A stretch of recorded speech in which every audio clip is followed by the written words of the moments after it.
출애굽기 강의 35번째 시간입니다. 오늘 큰 제목은 살인하지 말라라는 제목이고요. 출애굽기 20장 13절, 마태복음 5장 21절에서 26절까지의 말씀으로 함께 은혜를 나누고자 합니다. 제가 1990년에 좀 놀랬던 사건이 하나 있었어요.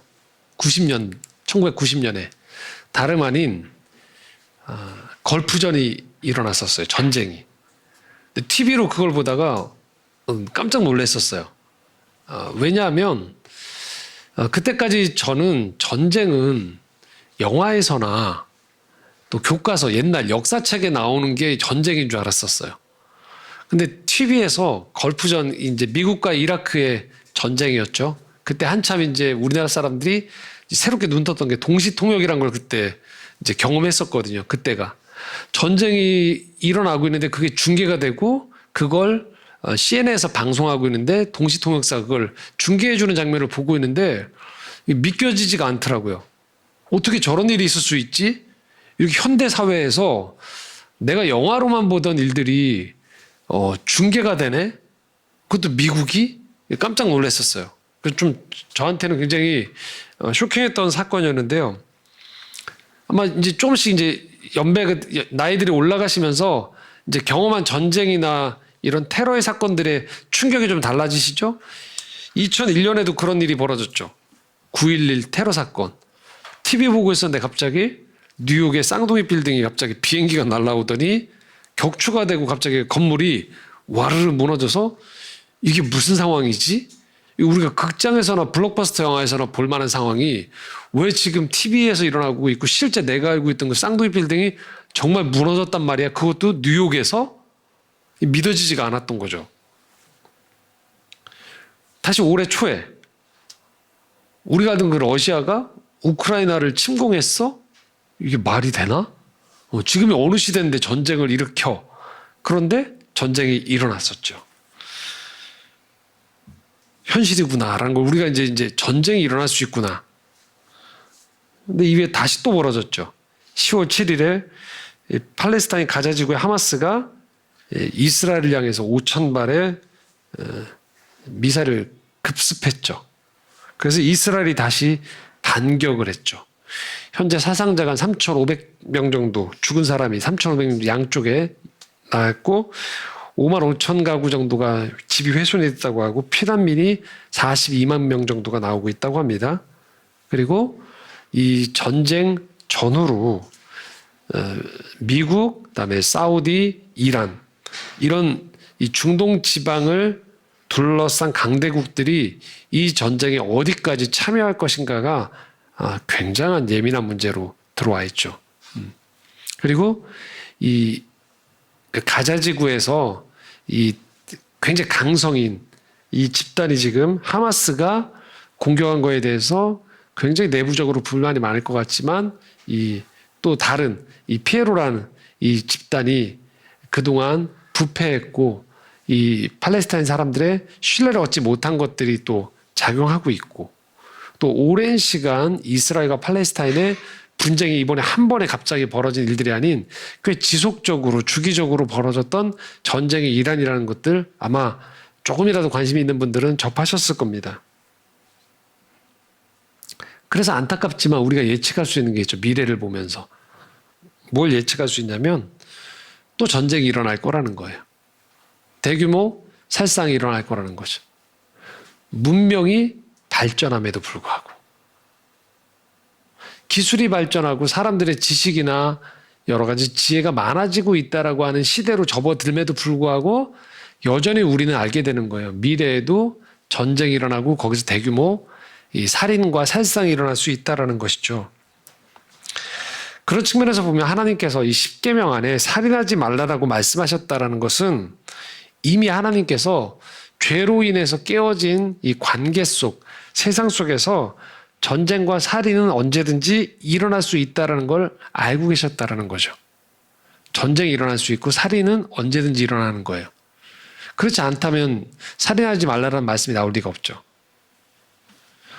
그런데 만약에 하나님께서 지금 이 십계명을 받고 있는, 그러니까 그러니까 애굽에서 노예로 있다가 나와고 이제 곧 가나안 땅에 들어가기 전에 이 광야 생활을 하면서 가나안 땅을 준비하라고 하는 이스라엘 백성들에게 만약에 하나님께서 이스라엘이라는 공동체 자체만을 위하는 이 부족신이고 민족의 신이면서 이들만을 위하는 신이었다라면 하나님은 지금 이 계명을 주시면 안 돼요.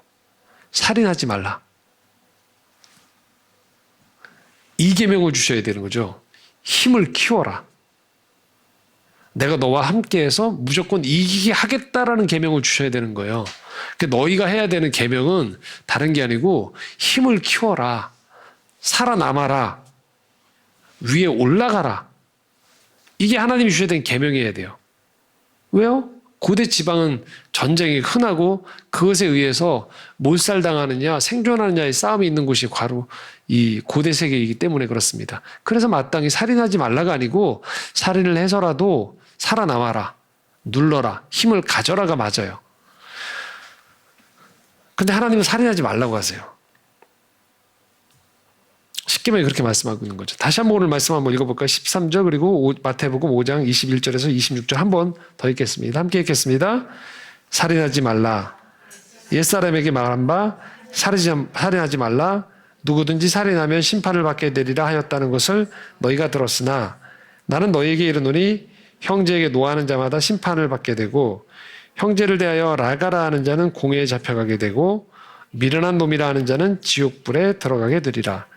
그러므로 예물을 제단에 드리려다가 거기서 내 형제에게 원망을 들을 만한 일이 있는 것이 생각나거든 예물을 제단 앞에 두고 먼저 가서 형제와 화목하고 그 후에 와서 예물을 드리라.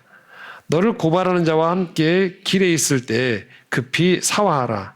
그 고발하는 자가 너를 재판관에게 내어주고 재판관이 옥리에게 내어주어 옥에 가둘까 염려하라.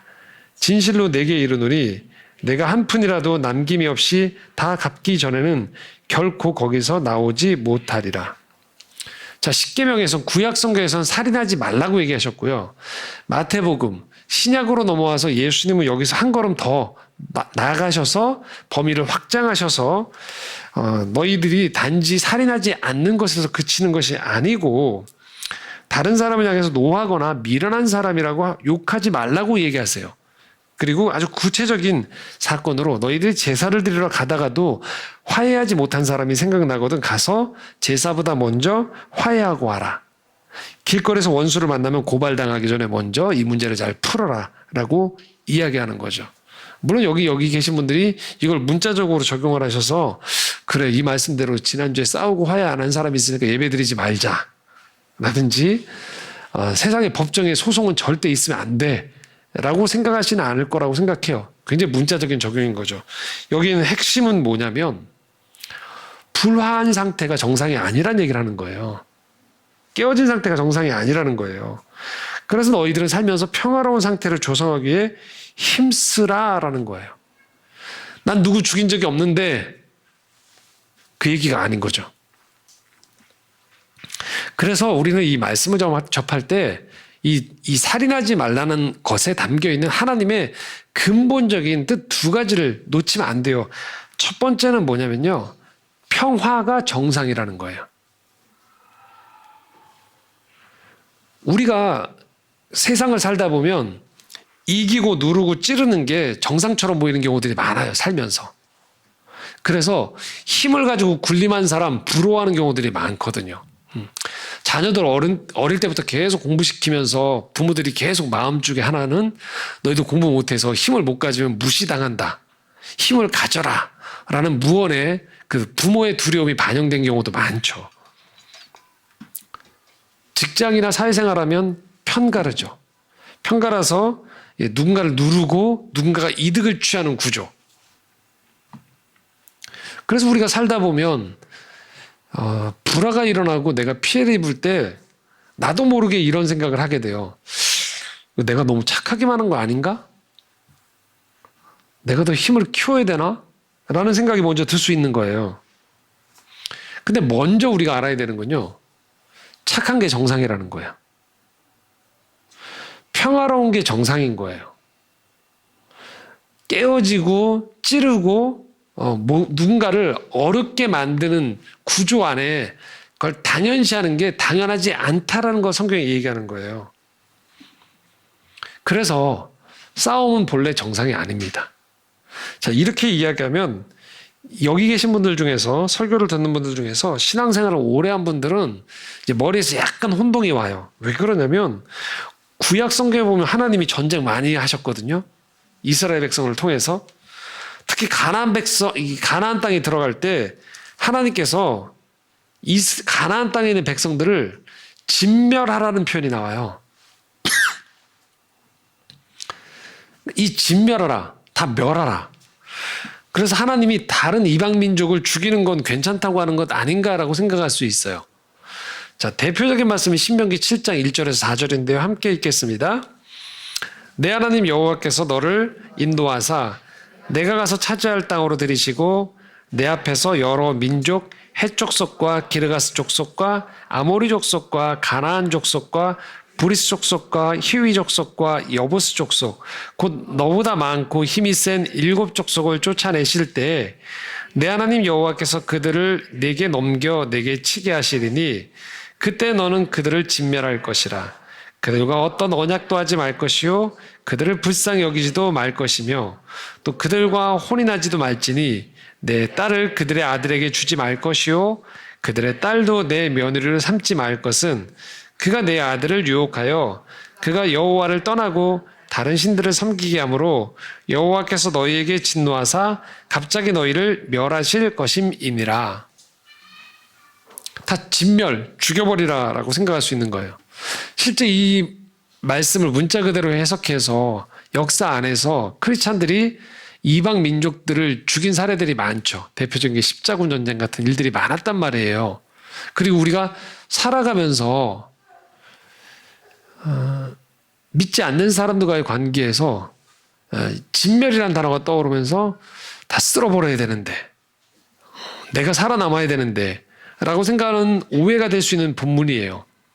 자, 그런데 이게 성서학적으로 보면 특별히 이 구약학의 이 본문들과 이스라엘의 전쟁을 깊이 연구한 사람들, 대표적인 사람이 존 월튼이라는 휘튼 칼리지 구약학 교수 같은 사람들은요, 이 진멸이란 단어를 헤렘인데요.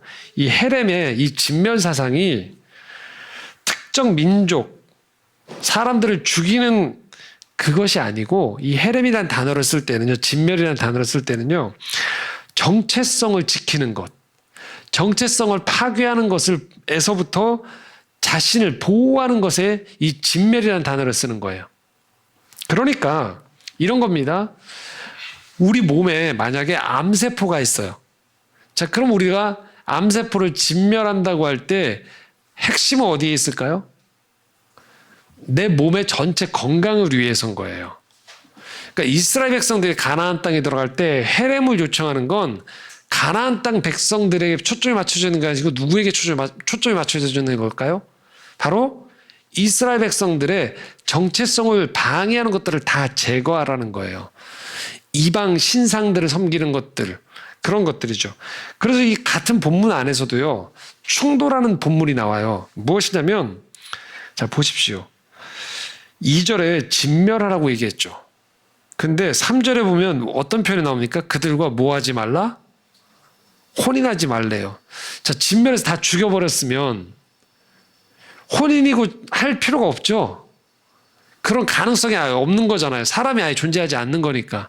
근데 같은 본문 안에서도 뭘 얘기하고 있냐면 그들과 혼인하지 말 것을 요청한단 말이에요. 자, 이것은 결국 이스라엘 백성들로 하여금 그 땅에 들어가서 이방 문화에 혼합되지 말라. 거룩한 백성의 정체성을 유지하라는 하나님의 엄중한 명령이 들어가 있어요. 그래서 이 고대에 그리고 구약 성서에 나와 있는 전쟁의 기사들은요, 초점이 그들을 죽임에 있지 않고 이스라엘 백성이 하나님의 복의 통로로서, 언약의 통로로서 그가 어떤 역할을 해내는지에 초점이 맞춰져 있다는 것이 먼저라는 사실들을 우리가 기억해야 됩니다. 그래서 바로 이런 본문들이 우리가 성경을 접할 때 크게 받아들여야 되는 본문이에요. 로마서 12장 17절에 18절입니다. 함께 읽겠습니다. 아무에게도 악을 악으로 갚지 말고 모든 사람 앞에서 선한 일을 도모하라. 할 수 있거든 너희로서는 모든 사람과 더불어 화목하라. 사람을 대할 때의 기본 자세가 화목인 거예요. 전쟁이 아니고. 아직 신앙을 갖지 않은 사람들이 크리스찬들을 바라볼 때, 믿는 사람들을 바라볼 때 저 사람들은 기본적으로 호전적인 사람이야. 싸움 좋아하는 사람이야. 절대 하지 않는 사람이야가 기본 전제가 아니고요. 저들이 가지고 있는 것들을 지켜내기 위해서 무조건 싸움도 불사하는 사람들이야가 아니고요. 기본적인 신앙을 갖지 않는 사람들이 신앙을 가진 사람들을 바라보는 정체성으로 드러나야 되는 게 뭐냐면 저 사람들을 화목하려고 노력하는 사람들인 거예요. 사람들을 선대하려고 노력하는 사람들인 거예요. 하나님은 선한 사람을 좋아하세요. 화목하게 살려는 사람을 기뻐하시는 거예요. 그러므로 우리가 신앙생활을 한다는 건 점점 덜 싸우는 사람이 되는 거예요. 억지로가 아니고 내가 평화로운 상태를 경험하면서 그렇지 않은 상태가 불편해지는 것을 의미해요. 남들과 서로 간에 상호 간에 이득이 되어지고 서로 성장하는 경험을 자꾸 해서 어떤 문제를 바라볼 때 승패의 개념이 아닌 서로 승하고 승할 수 있는 방법이 없을까를 먼저 생각하는 사람들이 되는 게 크리스찬인 거예요. 그게 더 나은 사람이라는 게 점점 몸에 배이는 것. 그래서 우리가 그리스도인이 된다는 건 평화라는 단어가 나한테 몸에 배이게 되는 사람이 되는 것을 의미하는 거예요. 살인하지 말라라고 요청할 때 거기에는 나는 하나님을 섬기는 사람으로서 평화를 중요시 여기는 사람입니다가 우리의 정체성임을 확인하는 것이죠. 자, 두 번째는요. 살인하지 말라고 얘기할 때는요. 생명을 소중히 대하는 사람이 되는 것을 말해요. 그런 공동체가 되는 것을 말해요. 살아가면서 생명을 다른 무엇과 대체하려는 유혹에 빠지면 안 된다라는 것이죠. 자, 요나서 한번 보려고 하는데요. 요나서 4장 8절에 11절입니다. 함께 읽겠습니다. 해가 뜰 때 하나님이 뜨거운 동풍을 예비하셨고 해는 요나의 머리에 쪼임에 요나가 혼미하여 스스로 죽기를 구하여 이르되 사는 것보다 죽는 것이 내게 나으니이다 아니라 하나님이 요나에게 이르시되 내가 이 박넝쿨로 말미암아 성내는 것이 어찌 옳으냐 하시니 그가 대답하되 내가 성내어 죽기까지 할지라도 옳으니이다 아니라 여호와께서 이르시되 내가 수고도 아니하였고 재배도 아니하였고 하룻밤에 났다가 하룻밤에 말라버린 이 박넝쿨을 아꼈거든 하물며 이 큰 성읍 니느웨에는 좌우를 분별하지 못하는 자가 12만여 명이요 가축도 많이 있나니 내가 어찌 아끼지 아니하겠느냐 하시니라. 아멘. 자, 요나가 지금 하나님한테 대단히 화를 내면서 차라리 죽여달라고 하는 장면이에요.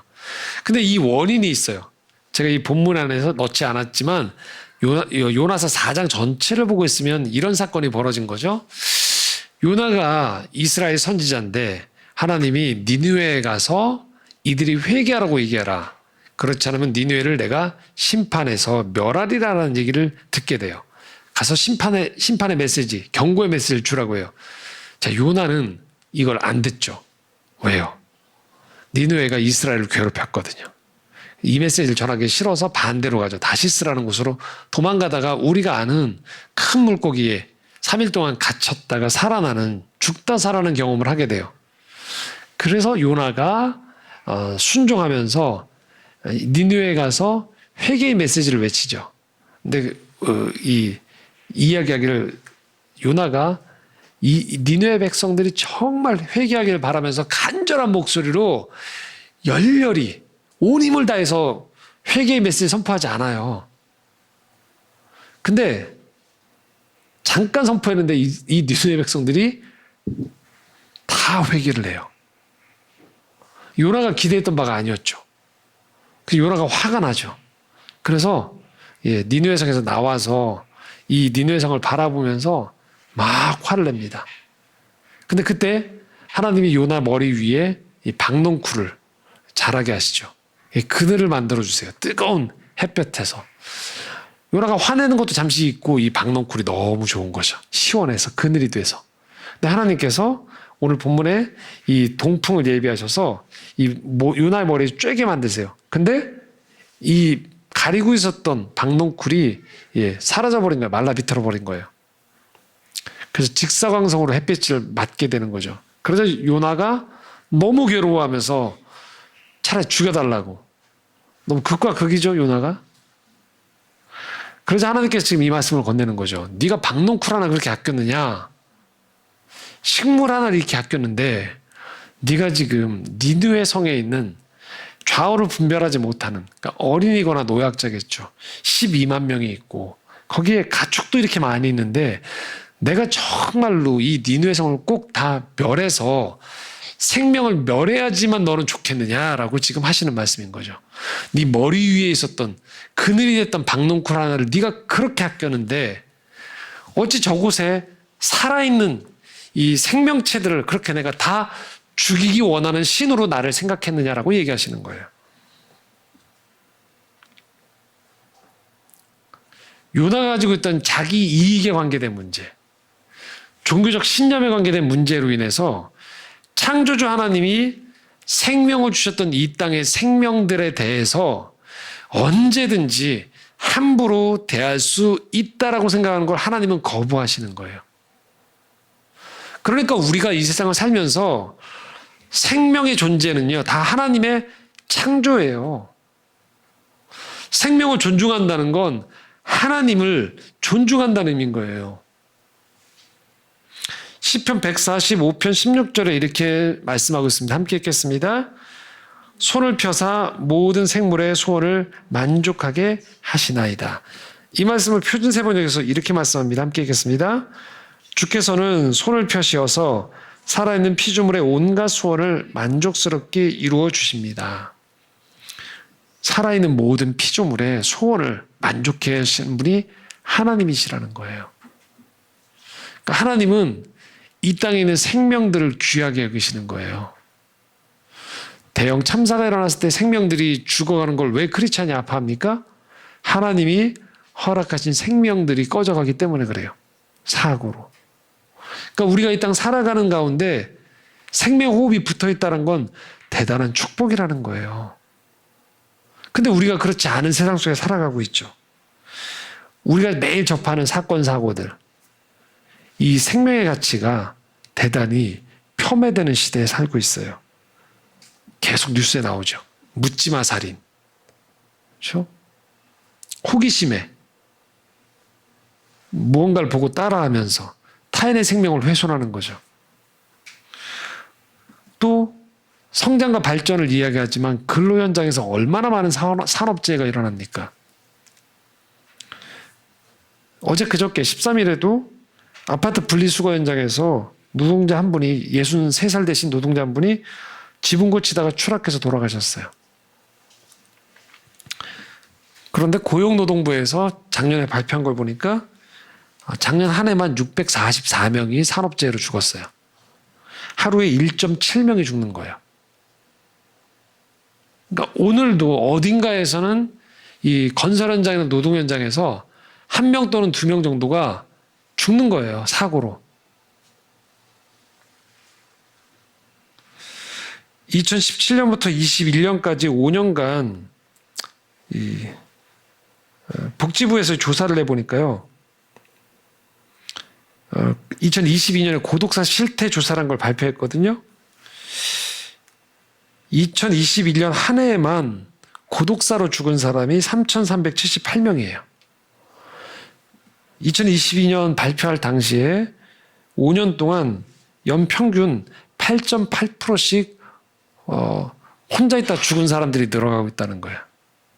그러니까 방치된 상태에서 3,000명이 넘는다는 거예요. 한 해 그냥 그렇게 죽는 사람들이. 나이가 들어서 죽는 게 아니고 고독한 가운데에서 아무도 누군가의 시선을 지켜보지 못한 가운데에서 고요하게 조용하게 생을 마감하는 사람들이 많다는 거예요. 계속적으로 자살에 대한 뉴스들이 나오고 있죠.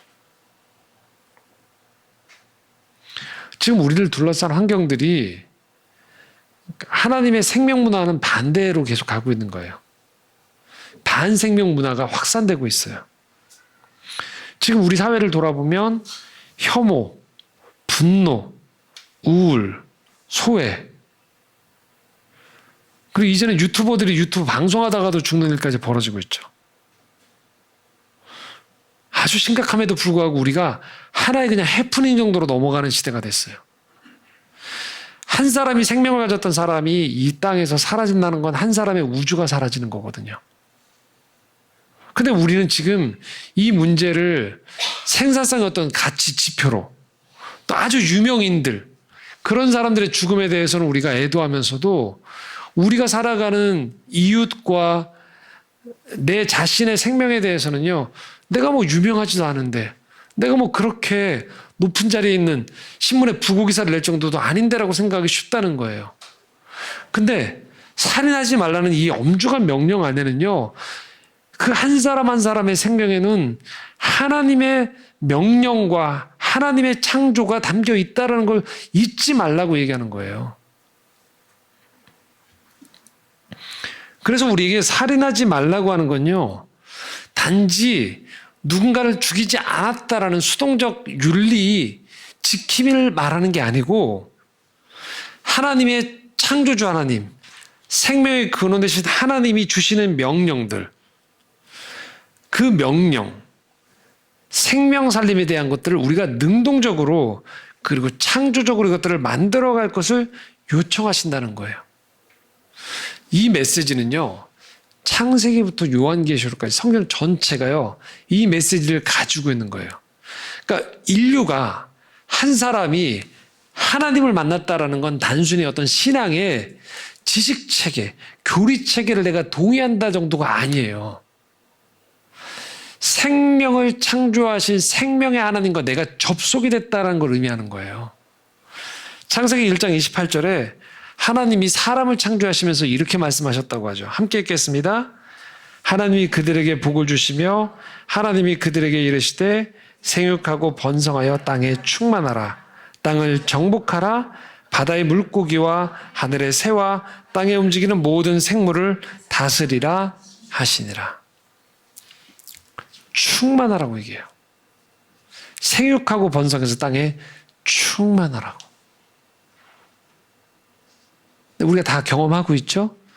그러기가 쉽지 않은 시대에 우리가 살아가고 있죠.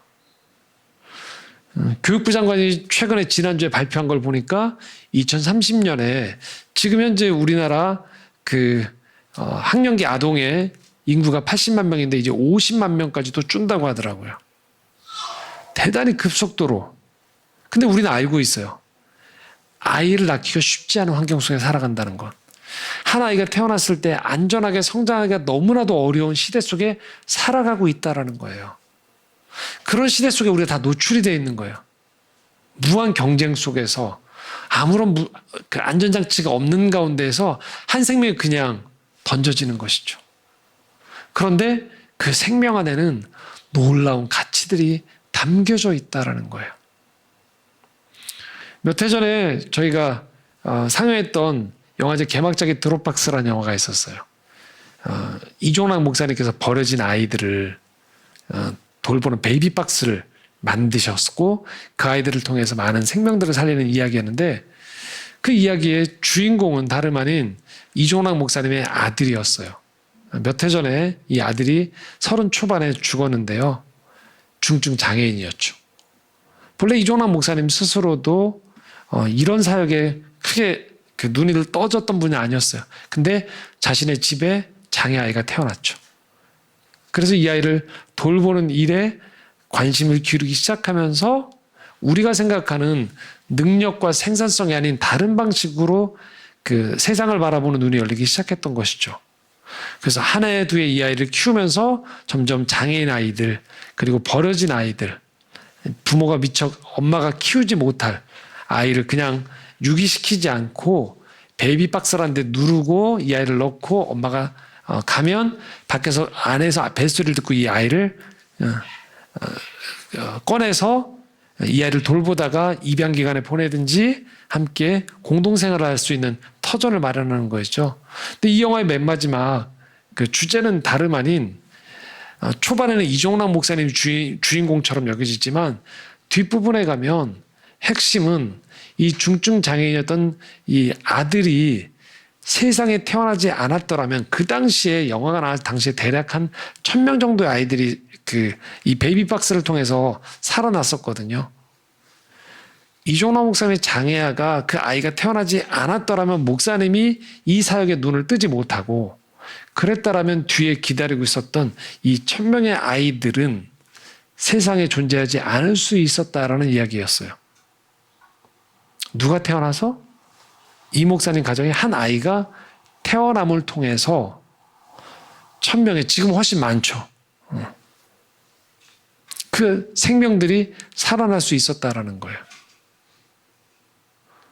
오늘 우리가 살아가는 이 세상에서 우리가 계속적으로 우울해지고 우리도 모르게 침울해지는 때 종종 우리가 잊게 되는 거예요. 어떤 걸 잊냐면 내가 살아있구나. 하나님이 나에게 이 땅에 생명을 주시고 살아내라고 요청하시는 건 생육하고 번성하고 땅을 충만하게 만드는 그 소명 때문에 나를 부르셨구나라는 것을 깨닫는 것이에요. 크리스천이 된다는 건 바로 그런 거예요. 누구보다도 한 생명의 가치를 순주경이고 피조세계와 이 생태가 무너지는 것들에 대해서 책임감을 갖는 것을 말하는 것이죠. 성경의 맨 마지막 요한계시록 창세기 1장에서 그렇게 말씀했던 하나님이 이 새하늘과 새 땅이 완성되어진 그때 어떤 풍경이 펼쳐지를 보이셨어요. 22장 2절과 17절입니다. 함께 읽겠습니다. 길 가운데로 흐르더라. 강 좌우에 생명나무가 있어 12가지 열매를 맺되 달마다 그 열매를 맺고 그 나무 잎사귀들은 만국을 치료하기 위하여 있더라. 성령과 신부가 말씀하시기를 오라 하시는도다. 듣는 자도 오라 할 것이요 목마른 자도 올 것이요 또 원하는 자는 값없이 생명수를 받으라 하시더라. 새하늘과 새 땅이 완성되어지는 그 곳에 가면 우리가 아는 천국에 가게 되면 어떤 일들이 벌어지냐. 거기에 생명나무가 있대요. 그리고 17절에 보면 생명수가 있다라는 거예요. 그러니까 새하늘과 새 땅에 있는 그 천국은 결국은 진짜 생명의 충만함으로 가득한 곳이라는 거예요. 비록 지금 이 땅에서 살고 있는 우리들은 생명의 위협을 받고 생명의 가치를 폄하할지 모르지만 우리가 궁극적으로 완성되어지는 가장 큰 그림 안에는 이 생명력이 가득하다라는 거예요. 자, 그러면 우리가 이 땅을 살아가면서 산다는 건 뭘 의미할까요? 단지 생존을 하는 것을 의미하는 게 아니에요. 살려내는 것을 말하는 거예요. 내가 하나님 안에서 내 영혼이 살고 내 삶의 가치에 눈을 뜨면서 하루하루의 삶에서 생기를 회복하는 거예요. 그리고 내가 하는 말, 내가 하는 몸짓, 내가 맺고 있는 관계, 내가 꿈꾸고 있는 비전을 통해서 궁극적으로 하는 것은 무엇이냐? 살리는 거예요. 그러므로 우리가 말씀을 묵상하고 하루하루 살아갈 때, 하루를 시작할 때 우리의 기도가 이런 기도를 하는 것이죠. 하나님, 오늘도 생명의 호흡을 주심을 감사합니다. 하나님, 오늘 살아가는 동안에 또 저를 통하여서 살리는 일을 하기 원합니다. 이게 꼭 거창한 일이 아닐 수도 있어요.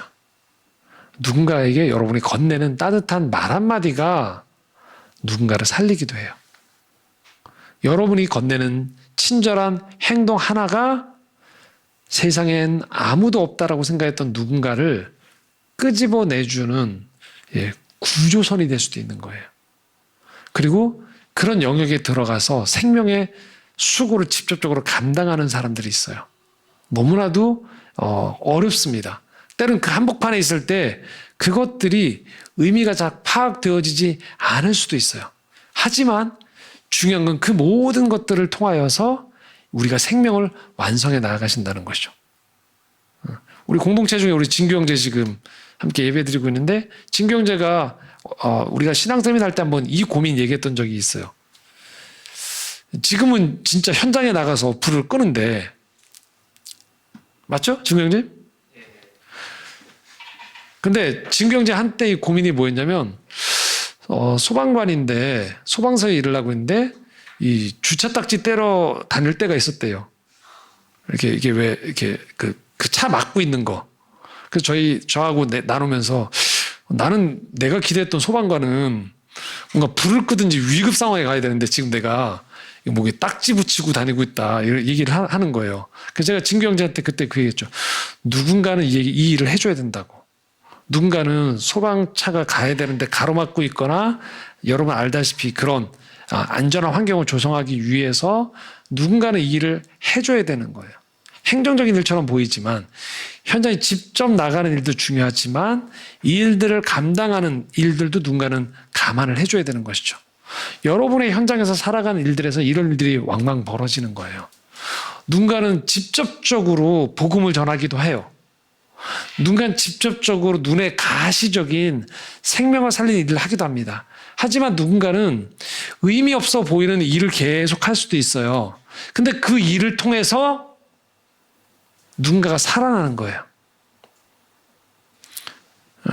엄마가 아이를 낳고 계속적으로 그 아이와 오랜 시간을 보낼 동안 엄마는 한동안은 의미를 못 찾아요. 사회적으로 뭔가 갇혀있는 느낌도 들고요.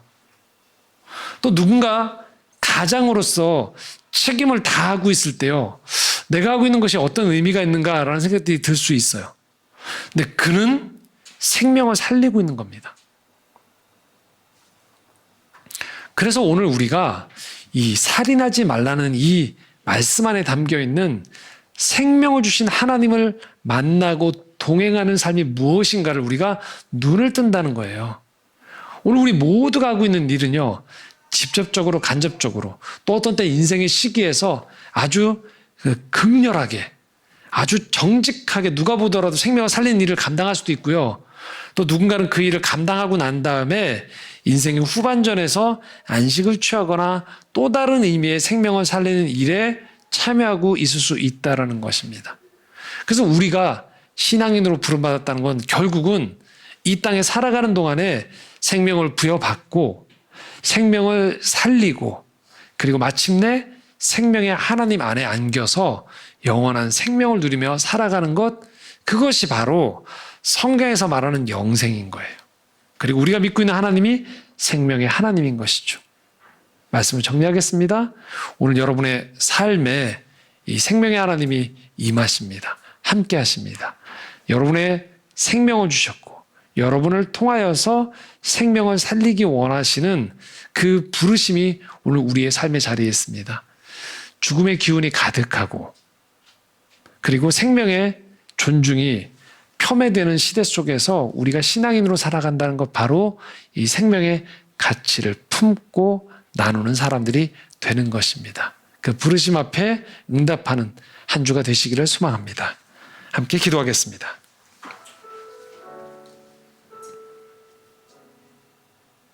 하나님 아버지, 오늘 우리가 살아가는 이 세상에서 생명을 부여받았다는 것, 생명의 하나님을 만났다는 것, 이것은 세상 무엇과도 비교할 수 없는 축복이요, 은혜임을 기억합니다. 또한 이 시간 주님 안에서 우리에게 요청하시는 삶의 부르심의 자리들이 바로 생명을 살리는 것임을 기억하게 하여 주시옵소서. 때로는 내 삶의 의미를 찾지 못할 때도 있고 어디로 가야 될지 모를 때도 있습니다. 그럴 때 우리가 생명의 하나님과 함께 살리는 일, 생명의 하나님과 함께 치유하고 회복하는 일에 우리 삶이 쓰이고 있음을 기억하게 하시고, 다시 그 생명 살리는 일에 기쁨으로 나서는 저희들 될 수 있도록 인도하여 주시옵소서. 예수 그리스도의 이름으로 기도드리옵나이다. 아멘.